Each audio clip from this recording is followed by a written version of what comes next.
Como povo eleito de Deus, somos solicitados a proclamar as virtudes daquele que nos chamou das trevas para a sua maravilhosa luz. Como sacerdotes a serviço de Deus, somos motivados a explicar ao mundo perverso, caído e cético a razão da nossa esperança. E como membros da família de Deus, somos desafiados a submeter-nos uns aos outros pela graça revelada em Cristo. Nos Passos de Jesus, uma exposição de 1 Pedro, nova série expositiva da Igreja Cristã Encontro Gênesis. Você é o nosso convidado. Venha participar. Olá, muito boa noite. Tudo bem com vocês? Sejam bem-vindos ao canal da Igreja Cristã Encontro Gênesis. Muito prazer, meu nome é Léo Oliveira e eu estou pastor da Igreja Cristã Encontro Gênesis. Nós estamos numa série expositiva chamada Nos Passos de Jesus, uma exposição em 1 Pedro. E eu quero nesse momento te convidar a você abrir a sua Bíblia em 1 Pedro, capítulo 1, o verso de número 18.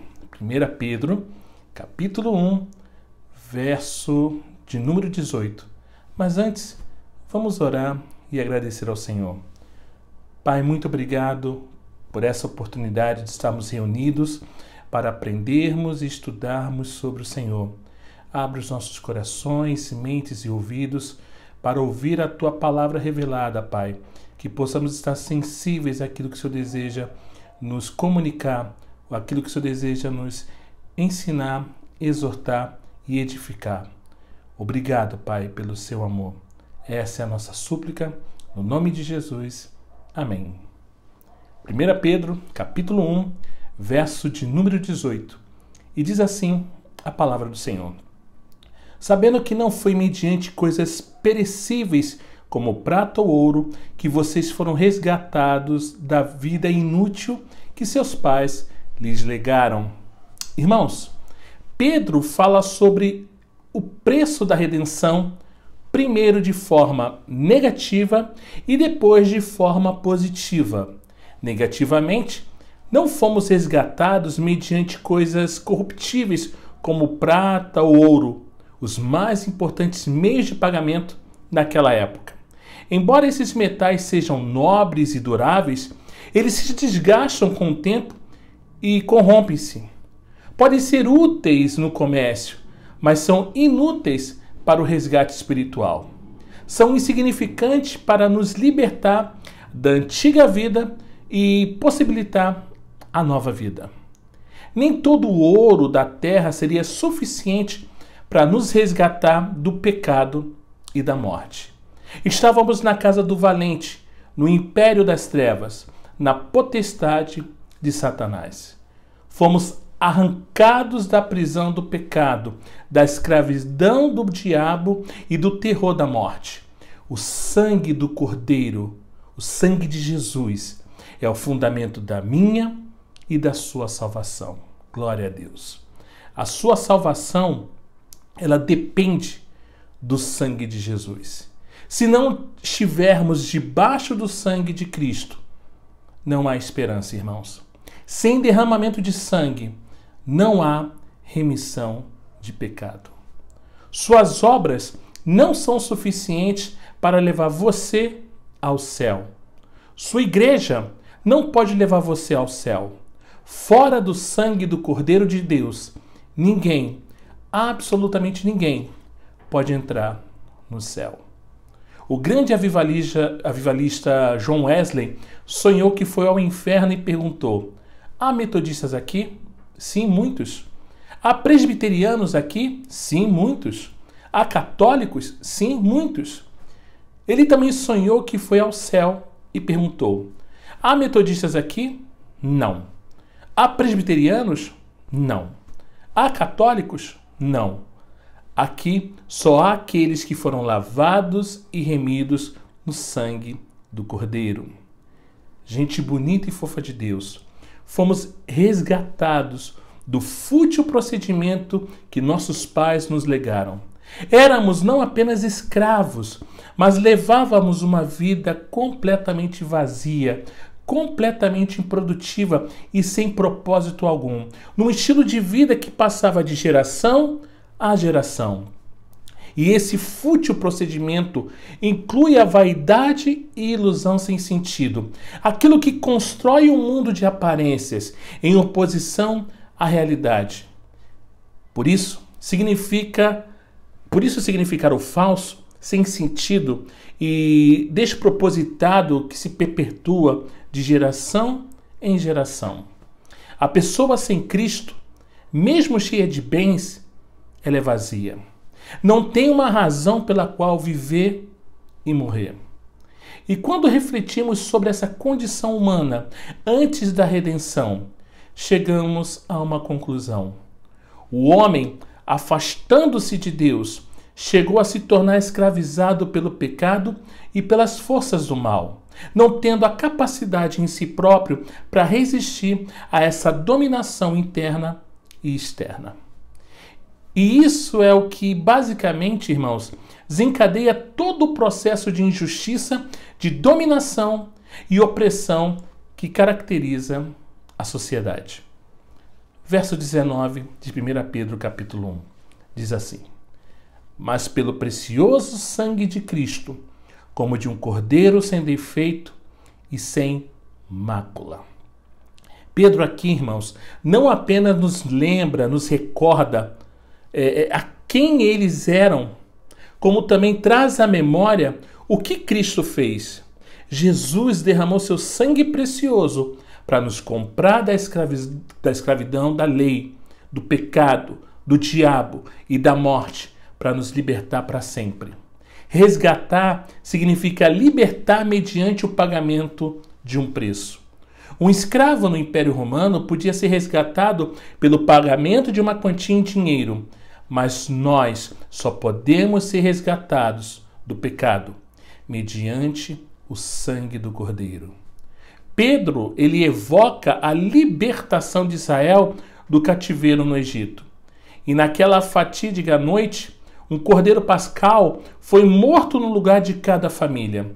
Seu sangue ele foi aspergido nos batentes das portas e sua carne foi comida com ervas amargas. A figura do cordeiro pascal contém dois pensamentos gêmeos: ser emancipados da escravidão e ser libertados da morte. O profeta Isaías, no capítulo 53 do seu livro, descreve esse cordeiro mudo que foi imolado pelos nossos pecados. E João Batista, ele aponta para Jesus como o Cordeiro de Deus que tira o pecado do mundo. Isaac perguntou: onde está o cordeiro, em Gênesis 22:7?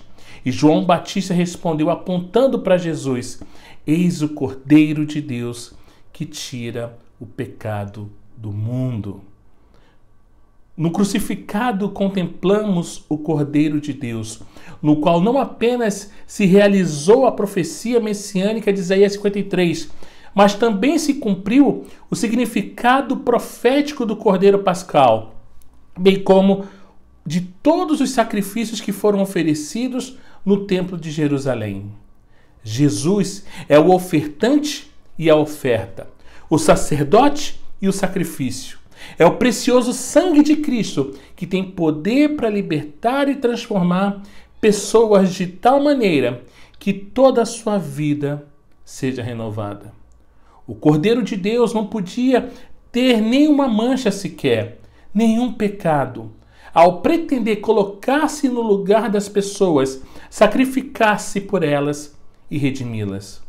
Unicamente Jesus atende a essa condição.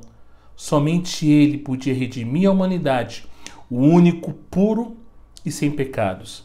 Ele entregou por nós seu precioso sangue, fez tudo para nos resgatar para a nova vida. Os autores do Novo Testamento ensinam que Cristo é aquele Cordeiro Pascal. João Batista aponta para Jesus e diz em João capítulo 1, verso 29, eis o Cordeiro de Deus que tira o pecado do mundo. O apóstolo Paulo comenta que nossa redenção foi efetuada por meio de Cristo, a quem Deus propôs no seu sangue como propiciação mediante a fé, conforme Romanos 3:25. O autor aos Hebreus declara que Cristo não entrou no Santo dos Santos por sangue de bodes e de bezerros, mas pelo seu próprio sangue entrou no Santo dos Santos uma vez por todas.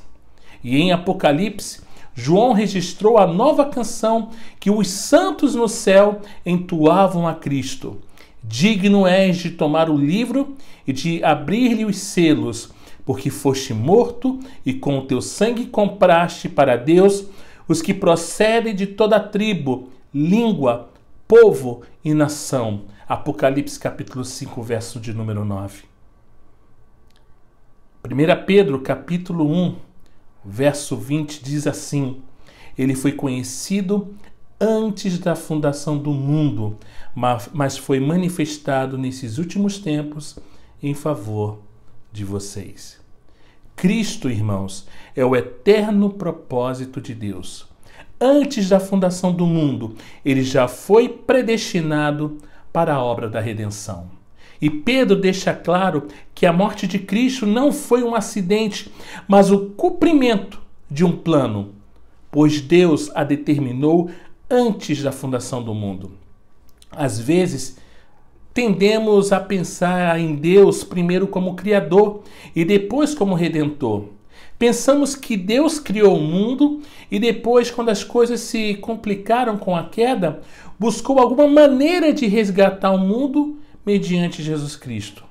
Mas aqui temos a majestosa visão de Deus como Redentor antes de ser Criador. O plano da redenção precedeu a criação do universo. Nosso resgate não foi uma decisão de última hora. Deus planejou nossa salvação nos refolhos, nas partes mais profundas da eternidade. O Cordeiro de Deus foi morto desde a fundação do mundo. O Filho de Deus manifestou-se no fim dos tempos. Ele inaugurou esse tempo do fim em sua encarnação e consumará esse tempo em sua segunda vinda. Glória a Deus. Cristo, irmãos, veio ao mundo como Cordeiro substituto por amor de nós. Deus nos amou e não poupou o próprio Filho, antes por nós o entregou. Deus prova o seu próprio amor para conosco pelo fato de ter Cristo morrido por nós, sendo nós ainda pecadores. Deus nos amou não por causa dos nossos méritos, mas apesar dos nossos deméritos. Éramos fracos, ímpios, pecadores e inimigos.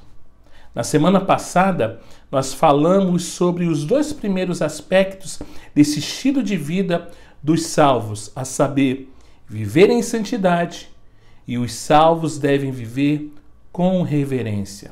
E agora, o terceiro aspecto desse estilo de vida dos salvos que eu quero compartilhar e então concluirmos o capítulo 1 de 1 Pedro é a fé em Deus. Vamos ler 1 Pedro, capítulo 1, verso de número 21.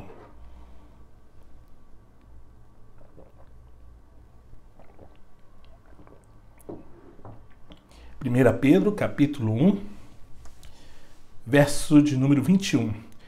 Diz assim a palavra do Senhor: por meio dele, vocês creem em Deus, o qual o ressuscitou dentre os mortos e lhe deu glória, para que a fé e a esperança de vocês estejam em Deus.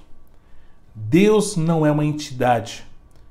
Ele não é um ser abstrato e indefinido, mas aquele que atua com poder na história, aquele que ressuscitou a Cristo dentre os mortos e lhe deu glória.